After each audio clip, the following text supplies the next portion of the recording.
Okay, well, in 2004, I think it was, we were up on some property of mine and up above Addy there, and we were just hunting last day of season. It was nice and quiet, kind of drizzly. No animals in the forest that we heard at all. It was a strange day. You know, like I said, last day of hunting season, and we were up on the top of this old clear cut, like 30-year-old clear cut, walking this road, this logging road, and we walked this with the creek switches back. And it was in this gully. Above us was old growth, and below us was the clear cut, which was like 20-foot tall brush. And we hear this, whoa! Whack! We're like, what was that? We both locked and loaded. We're like, they said it again. Whoa! Whack! Whack! We're like, okay. We both looked at each other and were like, holy shit, what the fuck is that? So we ended up walking off and real slowly, we just kept hunting. We didn't really know what it was, but over the course of the next hour and a half until dark, it screamed at us at least 50 times and it did that whacking noise on a tree with a stick probably, like 2 to 3 times every time it screamed. And it was pissed.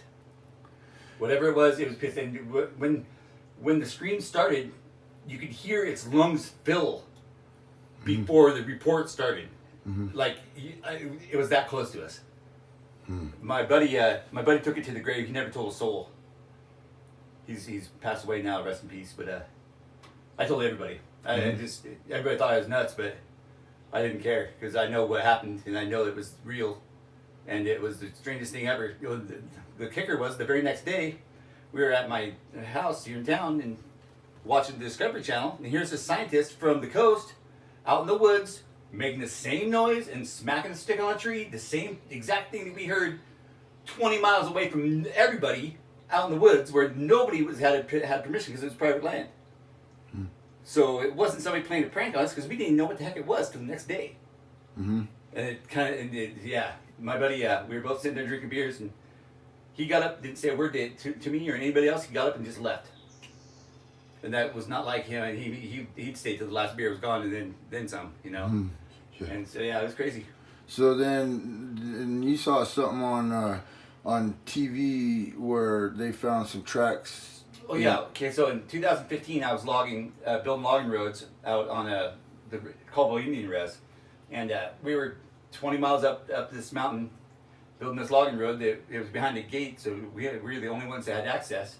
And I was walking the excavator down the road, and I spotted 3 distinctive sizes of tracks. One was at least 18 inches, one was at least probably 16, the other one was like a size 10, like 10 inch.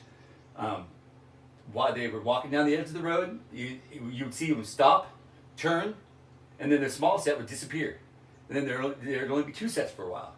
Then you'd see the footsteps stop, turn, and then the small ones would appear again, like it was climbing on its back or something. And they went off the road and took off about a quarter mile from where our job site was. But I followed them for probably 2.5 miles, counted at least 400 tracks. Jeez. And well, that very same year, Finding Bigfoot was down in Umatilla, and there was a report in one of the orchards, 3 different sized tracks. Well, if you look at the map, I mean, that's like just directly south of where I was logging. By, not that far. If you're 7 foot tall, it ain't gonna take you that long to walk that far. Right. I'm sure they're nomadic. They have to be nomadic because otherwise they wouldn't be able to survive in one place for too long. I'm willing to bet that if you'd have went out there and size compared the footprints, the biggest ones are bigger than yours, and they have a much longer They were stride. bigger than mine.